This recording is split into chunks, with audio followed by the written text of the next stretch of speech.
Ashamaa harka fuunee kabajamtootaa fi jaallatamtoota hordoftoota qaroo miidiyaa oduu fi odeeffannoowwan keenyaa walitti deebineetiin jirra hanga xumuraatti akka nu waliin turtan ammas isin affeerraa gara oduu keenya kan guyyaa har'aatiif qabanneetti isin dabarsina. Bulchiinsi yeroo Tigraay mootummaa federaalaa irraa gargaarsa gaafachuu hordofee TPLF mormii dhageessisuun dhagahame. Bulchiinsi yeroo naannoo Tigraay mootummaan federaalaa gargaarsa bulchiinsaa akka godhuuf gaaffii dhiheessuu hordofee adda bilisummaa uummata Tigraay TPLF naannicha keessatti waamicha kallattii fi al-kallatteetiin qaama sadaffaa gidduu akka seenuuf godhamu mormuu ifa godheera. Paartichi akkaataa waliigaltee Piriitooriyaa irratti balaa hamaa fiduu akka danda'u kan akeekkachiise yommuu ta'u, TPLF bitootessa 12 bara 2025 ibsa baaseen hojii irraa dhorkamuu ajajoota waraanaa 4 balaaleffachuun murtee kanaa hayyama kan hin qabnee fi seeraan ala kan jedhedha. Itti dabaluun tarkaanfiin kun humna waraanaa Tigraay diiguuf akka ta'e kan eere yommuu ta'u, kunis uummata Tigraay balaa hamaadhaaf saaxiluu danda'a jechuun akeekkachiise. TPLF ibsa isaatiin waraannii fi hoggansi keenya fedha kamiyyuu dhorkamuu yookiin hojii irraa ari'amuu hin danda'u jechuun waraanni Tigraay naannicha keessatti wabii nagahaa jiraachuu fi nageenyaa ta'e akka turu cimsee dubbateera. Itti dabaluunis qondaaltonni bulchiinsa yeroo naannichaa keessa jiran tokko meeshaa humnoota alaa ta'anii jechuudhaan heera mootummaa Tigraay cabsuu fi dantaa uummata keenyaa dabarsanii kennaa jiran jechuun yeroo himatu, paarticha naannichatti haalli to'annaa jala hin oolle uumamaa jira jechuun akeekkachiisuun tattaaffii waraana keenya diiguu fi balleessuuf taasifamu cimee itti fufee akka jiru ibsateera. Waraanni keenya uummata irraa adda baasuu fi diiguun wanti hin raawwatamne hin jiru jechuunis kaafate. Ibsi kun kan bahe bulchiinsa yeroo Tigraay qaamolee humnoota waraanaa Tigraay keessa jiran waliigaltee Piriitooriyaa diiguun naannicha tasgabbii dhabsiisuuf hojjechaa jira kan jedhe yommuu ta'u, akeekkachiisa san hordofeeti. Bulchiinsi yeroo naannichaa amajjii 23 irraa eegalee ajajoonni waraanaa sadarkaa ol'aanoo qaban tokko dantaa aangoo namoota muraasaa tajaajiluudhaaf fonqolcha mootummaa raawwachuuf socho'aa jiru jechuun ibsee ture. Mootummaan federaalaa rakkoo hammaataa dhufe kana hubachuudhaan haalli amma jiru daran akka hin hammaanneef deeggarsi barbaachisaan akka kennamu jechuun gaafateera. Bulchiinsi naannichaa hawaasni addunyaa namoota dhimmicha keessa jiran irratti dhiibbaa barbaachisaa akka godhus waamicha kan dhiyeesse yommuu ta'u, tarkaanfii fudhachuu dhabuun uummata Tigraay irratti rakkina biraa fida jechuun simeera. Gama biraatiin guyyaa kaleessaa bulchiinsi yeroo Tigraay Geetaachoo Raddaa fuula X irratti akka barreessanitti ambaasaadaroota Ameerikaa, Jaarman, Faransaay, Xaaliyaan, Gamtaa Awurooppaa fi UK irraa dhufaniif jijjiirama tibbana Tigraay keessatti mul'achaa jiruu fi qormaata bulchiinsa isaanii mudataa jiru ibsa godhaniifii jiru. Haaluma wal fakkaatuun bitootessa 12 paartilee mormitootaa 3 Aaraanaa Tigraay, Paartii Walabummaa Tigraay fi Koongirensii Biyyaalessaa Tigraay gidduutti ibsa waloo laataniin humni nageenyaa Tigraay dhaabbata eegduu biyyaalessaa fi wabii nageenyaa uummataa ta'uu qaba jechuun hubachiisanii turan. Haa ta'u malee sochii humnaan garee tokkoof aangoo kennuudhaaf kiyyeeffate Tigraayitti balaa fiduu akka danda'u kan akeekkachiise yommuu ta'u, walgahichi paartileen kunneen ajajoota waraanaa tokko jaarmiyaa tokko waliin hiriiraa jechuudhaan himachuun garee TPLF tokko qondaaltota ol'aanoo waraanaa Tigraay to'achuun uummata Tigraay balaadhaaf saaxilaa jira kan jedhanii fi itti dabaluunis haalli kun sodaa uumuu fi dargaggoota naannichaa gadhiisanii akka deeman dirqisiisaa jira jechuunis kaasaniiru. Waraanni waggoota lamaaf bara 2020 hanga 22 ture waliigaltee Piriitooriyaatiin xumuramee booda Tigraay ammallee hin danda'amne jedhamaa jira. Yeroo ammaa morkiin aangawoota TPLF gidduutti hammaachuun waraana biraa kaasuuf sadarkaa sodaachisaa irra kan gahe yommuu ta'u, Pirezidaantiin bulchiinsa yeroo Tigraay obbo Geetaachoo Raddaa wiixata darbe bitootessa 10 bara 2025 ajajoota humnoota Tigraay erga ari'anii ammoo rakkoon naannichaa daran hammaateera. Morkii aangoo fi rakkoo waraanaatti geessaa jedhamee yaaddeessaa jirutti turtii BBC waliin taasisaniin obbo Geetaachoo Raddaa tarkaanfii garee TPLF Dabratsiyoon Gabra Mikaa'eliin durfamu fudhachaa jiru maraatummaadha jechuun ibseera. Obbo Geetaachoo Raddaa yeroo ammaa magaalaa Finfinneetti kan argaman ta'uu yoo himan, maaliif akka Tigraay gadhiisanii garana dhufan yoo gaafataman ministeera muummee Dr. Abiyyi Ahmad waliin mari'adheen dhufa jechuun dubbateera. Ministeera muummee Dr. Abiyyi haala qabatamaa Tigraay keessa jiru akkan ibsuuf na waaman yoo jedhu dhimma kana ilaalchise muummicha ministeeraa qofa waliin osoo hin taane dippiloomaatota biyyoota lixaa tokko waliinis mari'achaa jira. Ambaasaadarota Ameerikaa, Awurooppaa fi kanneen biroo waliinis marii koo itti fufeen gara Maqaleetti nan deebi'a jechuun dubbateera. Namoonni kunneen haala kana faana bu'uudhaan hordofaa kan jiran waliigalteen Piriitooriyaa akka hojiirra ooluuf dippiloomaatonni kunneen dhiibbaa garaagaraa akka taasisan yoo dubbatan, obbo Geetaachoo Raddaa dhimma gara magaalaa Finfinnee akka imalan isaan dirqisiisee erga xumuranii booda gara Tigraayitti akka deebi'anis ibsaniiru. Obbo Geetaachoo Raddaa yeroo guyyaa har'aatitti gaazexeessitootaaf ibsa walfakkaataa kan kennan yommuu ta'u, Tigraay fi haala Tigraay keessa jirtu ilaalchisuudhaan ibsa bal'aa kennaniiru. Artist Andu'aalam Gosaa du'a qananiitiin shakkamee mana murtiitti dhiyaachuun himame. Artist Andu'aalam Gosaa du'a kaadhimaa isaa Qananii Addunyaan shakkamee erga to'atamee guyyaa lama booda mana murtiitti guyyaa har'aa dhiyaateera. Abukaatoon isaa obbo Liiban Abdii akka himanitti poolisiin Andu'aalam mana murtii federaalaa dhaddachaa Araadaatti akka dhiheesse kan himee fi jalqaba torbaan kanaa kibxata barii erga kaadhimaan Andu'aalam sababa ammaaf hin beekamneen kufuun booda qorannoon to'annoo jala oolchuu poolisiin beeksisee ture. Moodela akkasumas beeksisa garaagaraa dalaguudhaan kan beekamtu Qananii Addunyaa umrii 25tti du'uu seenaa dhalootaa ishee irratti dhagahameera.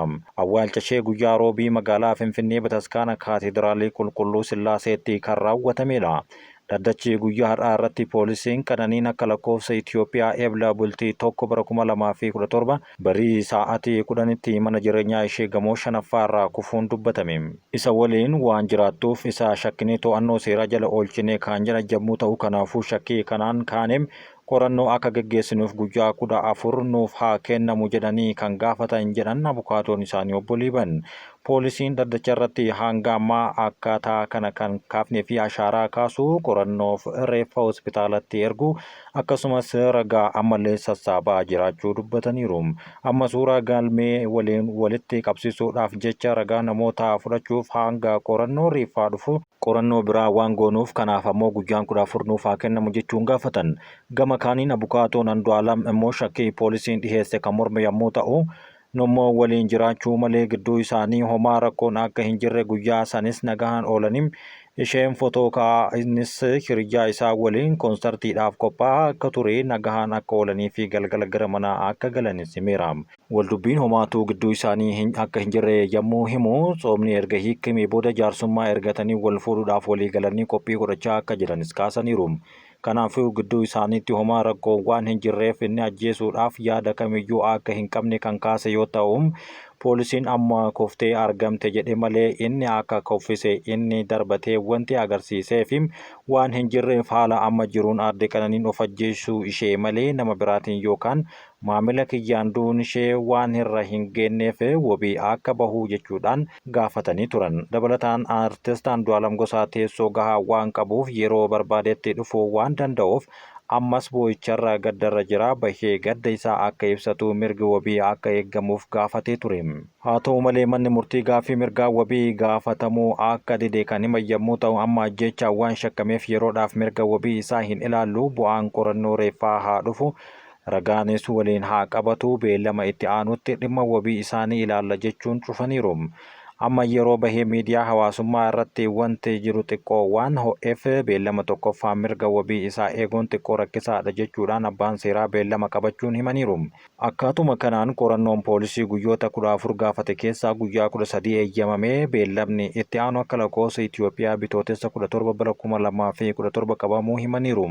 Awwaalchi Qananii guyyaa roobii magaalaa Finfinnee Bataskaana Kaatedraalii Qulqulluu Sillaaseetti kan raawwatame yommuu ta'u, awwaalcha dura qorannoo reeffa ishee hospitaala Daagmaawii Miniliktti kan taasifamee fi ammatti bu'aan qorannoo hanga ammaa kan hin geenne ta'uunis ni himama. Abbaan Qananii Addunyaa obbo Addunyaa Waaqoo akka himanitti intalti isaanii kuftee kan jedhan akka hin amannes dubbataniiru. Abbaan Qananii akka jedhanitti intalli isaanii akka duute bilbilanii kan itti himan yommuu ta'u, haasaa taasisaniin akka artist Haacaaluu Hundeessaa haqxisii akka jalaa hin dhokannes cimsanii gaafataniiru. Sirna awwaalchaa ishee irratti akka ibsametti Qananiin umrii ishee ganna 25tti kan boqatte yommuu ta'u, aanaa Daaroo Labuu magaalaa Micaataatti kan dhalatte Qananiin ijoollummaa irraa eegalee barumsaan cimtuu ta'uu ishee seenaa keessatti katabameera. Barnoota sadarkaa lammaffaa qabxii ol aanaan xumurtee Yuunivarsiitii Arbaa Minci muummee haayidiroolikii fi watar injiinariingiidhaan akka lakkoofsa Itoophiyaa bara 2011tti eebbifamte. Sana booda bishaanii fi enerjii Oromiyaa hojjechuun kan ibsame yommuu ta'u, ergasii garuu moodela akkasumas beeksisaa fi bohaartii garaagaraa keessa hirmaachuudhaan beekamti. Keessumaa miidiyaa hawaasummaa tiiktaakii irratti uffata aadaa Oromoo fi kan midhaagdee kan ibsitu yommuu ta'u, erga duuni ishee dhagahamee booda namoonni miidiyaa hawaasummaa irratti suuraa ishee qooduun gadda isaanii ibsachaa jiru. Akkaataa du'a ishee irratti poolisiin qoratee waan argate uummataaf akka ifa godhus beeksiseera. Oduu biraatiin Finfinneetti wardiyyaan baankii daldalaa namoota 2 ajjeesuun ofiif of galaafatuun himame. Finfinnee kutaa bulchiinsa Lidataa aanaa 6 keessatti damee baankii daldalaa Itoophiyaa naannawa addabaabaayii Kaarlitti argamu namni tokko namoota 2 ajjeesee erga jedhee booda ofiif ajjeesuun himameera. Taateen kun muddee akka lakkoofsa Itoophiyaa kibxata darbee yommuu ta'u haalli du'aa namoota 3 sababa ta'e kan uumame gaafiin jaalalaa kiyya deebii hin arganne sababa jedhuun akka ta'es poolisiin qorannoo isaatiin dhagaheera. Wardiyyaan baankinchaa obbo Shifarraa Raggaasaa jedhamu dubartii waliin hojjetuuf gaafii dhiheesseef deebii waan hin arganneef dubartii kanaaf ammoo nama biraa waliin akka jirtu kan dhagahe yommuu ta'u shakkii kanaan ka'ee nama kana akka galaafatee dhagahameera. Namni Shifarraa Raggaasaa jedhamu kun dubartii Haannaa Tasfaayee jedhamtu umriin ishee ganna 32 taateef gaafii jaalalaa dhiheessee fi akkasumas obbo Nugusee Birhaanuu nama kana waliin walitti dhiheenya qaba jedhan walitti qabanii ajjeesuun isaa himameera. Dubbi himaan poolisii magaalaa Finfinnee Koomaandar Maarqos Taaddasaa akka himanitti wardiyyaan yakka kana raawwate dabaree isaa malee hojii bakka bu'uudhaan galee hojjettoota eegumsa halkanii irra jiran meeshaa waraanaa fudhachuudhaan ture kan ajjechaa kana raawwate. Namni kun ajjechaa kana kan raawwate warra inni ajjeese hanga hojii galanitti eeguudhaan jalqaba obbo Nugusee Birhaanuu kan jedhamu rasaasa 2 rukutee ajjeesuun Koomaandar Maarqos ibsaniiru. Ajjechaan kun akka lakkoofsa Itoophiyaatti kibxata darbee ganama sa'aatii 1:00 hanga sa'aatii 2:00 hir'utti kan raawwatame ta'uu kan dubbate dubbi himaan poolisii magaalaa Finfinnee kun ajjechaan lamaan gidduutti walirraa fageenyi daqiiqaa 15 tareera jechuun kaasaniiru. Namni ajjechaa kana raawwate kun nama waliin hojjetu itti dhukaasee erga ajjeesee booda dubartii gaafii jaalalaa dhiheessee fi osoo hin argatin dura gocha kanarratti akka isaan raawwatan kan dhagahame yommuu ta'u kanaan dura irra deddeebiidhaan akka akeekkachiisaa tures dhagahameera. Namni kun meeshaa isaa akka lafa kaa'ee harka kennatuuf irra deddeebiidhaan gaafiin dhiyaatee fi kan ture yommuu ta'u kana gidduutti gara darbii tokkoffaa baankichaatti deemuun dubartii gaafii jaalalaa hin fudhanne jedhee haaluma wal fakkaatu rasaasaan itti dhukaasee ajjeesuun dhagahameera. Namni kun namoota waliin hojjetu kanneen lamaan argee ajjeesee booda meeshaa qabateen ofis ajjeesuu dubbi himaan poolisii magaalaa Finfinnee dubbateera. Namoonni ajjeefaman lamaan aadde Haannaa Tasfaayee fi obbo Nugusee Birhaanuu hariiroo jaalalaa akka qaban suurawwan agarsiisan kan argaman ta'uu dubbi himaan poolisichaa himeera. Taatee kana waliin wal qabsiisee adeemsa qorannoo gaggeessaa akka jiru poolisiin beeksiseera. Biyyoonni Arabaa marii nageenyaa garaagaraatiif filatamoo ta'uun dhagahamaa jira. Kibxata darbee aanga'oonni Ameerikaa fi Yukureen Saawud Arabiyaatti Raashaa waliin waliigaltee nagahaa taasisuuf haala dandeessisu irratti marii kan eegalan yommuu ta'u biyyattiin marii nagahaa kana kan filatamte dursaan biyyattii mootii Muhammad bin Salmaan walitti dhufeenya cimaa pirezidaantii Raashaa Puutiinii fi pirezidaantii Ameerikaa Doonaald Tiraamp waliin qaban irraa kan ka'edha. Mootummaan Saawud Arabiyaa biyyoota wal waraanaa jiran gidduutti ijaarsa nan ta'a jechuun kan hayyamame yommuu ta'u biyyi xiqqoon ollaa Saawud Arabiyaa Kaataris waggoottan 20 darbaniif addunyaa irratti biyya mariin nagahaa keessatti geggeeffame jechuun beekamtii argatteerti. Israa'elii fi Gaazaa gidduutti waliigaltee dhukaasa dhaabuu amma jiru qindeessuudhaan gahee dursaa kan bahatte yommuu ta'u isaan duras mariiwwan nagahaa hedduu kan keessummeessiteedha. Saawud Arabiyaan gahee jaarsummaa har'aa kan osoo hin fudhatin dura waggoota hedduuf amala dubbii barbaachuu qabdi ture. Bara 2015tti wal waraansa Yaman keessatti mootummaa deeggaruudhaan gidduu seenuudhaan hidhattoota Huutii irratti haleellaa qilleensaa fi lafoo raawwattee turte ammas raawwachuu itti fufteerti. Bara 2017tti ammoo mootummaan Libaanos Saawud Arabiyaa ministeerri muummee Libaanos Al-Hariiriin aangoo akka gadhiisaniif dhiibbaa gochuudhaan to'annoo jala oolchiteerti jechuunis himatamte. Bara 2018tti mootummaan Saawud Arabiyaa balaaleffachuudhaan kan beekamu gaazexeessaa Jamaal Kaashoogii ergamtoota mootummaa imbaasii biyya Istaanbul keessatti argamu keessatti ajjeefameera jechuun dhagahame. Ameerikaa Washingtonitti waahila Inistituutii baha giddu galeessaa kan ta'an Dr. Paul Saalem hoggansa Muhammad bin Salmaan duraanii kan shira walitti bu'iinsaa qindeessu ture jechuun yoo kaasu haa ta'u malee hoggansi isaa walitti bu'iinsaa harbeessaa mariiwwan nageenya keessummeessuu waan gaarii hojjechuuf murteesse jechuun dubbateera. Saawud Arabiyaan nagahaa fi tasgabbii baha giddu galeessaa keessaa akka fooyya'uuf adda durummaadhaan mariin nageenyaa irratti hojjetaa turte kan jiran yommuu ta'u waahilli Inistituutii Washington Ameerikaatti bu'uureffachuudhaan dhimmoota baha giddu galeessaa irratti xiyyeeffatu hojjetu taate Elsaabeet Deenaati.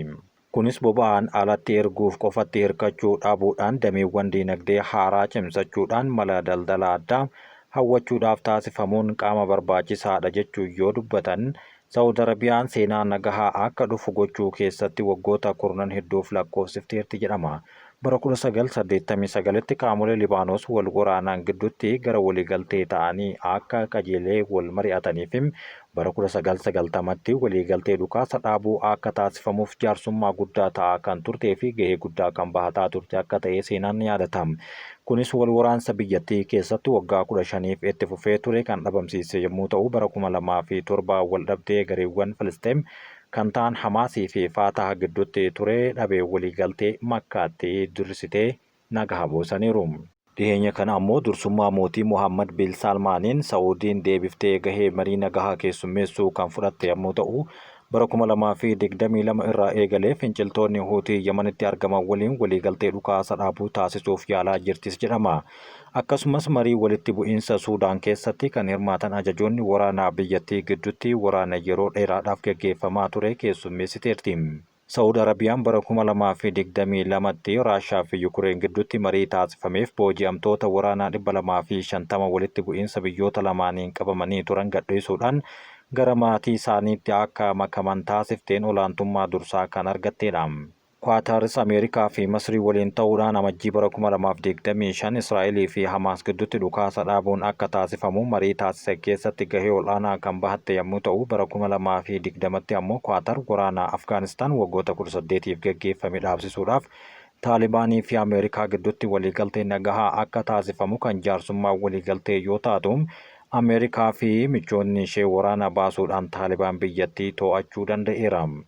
Akkasumas bara 2020tti milkaa'uu baatullee waliigaltee dhukaasa dhaabuu mootummaa Yemanii fi hidhattoota Huutii gidduutti taasifamuu kan taasifte yommuu ta'u Qaataar waliigaltee nagahaa Afrikaa keessatti taasifaman irrattis hirmaachaa kan jirtudha. Bara 2022tti mootummaa Chaadii fi mormitoota hedduu gidduutti waliigaltee dhukaasa dhaabuu akka taasifamu Qaataar kan hirmaatte yommuu ta'u kan biraa ammoo mootummaa Suudanii fi gareewwan hidhattoota saffisaa ofiin jedhan gidduutti Daarfuur keessatti waliigaltee nagahaa kan taasifamedha. Bara 2008tti gareewwan mormitoota Libaanos gidduutti mudamanii turan wal waraansa haaraatti akka hin qajeelleef waliigaltee nagahaa taasisaa kan turte Qaataaridha. Kabajamtootaa fi jaallatamtoota hordoftoota keenyaa oduun har'aaf isiniif qopheessine kan hanga ammaatti dhaggeeffattanidhaan waliin turtii waan taasiftaniif galatooma.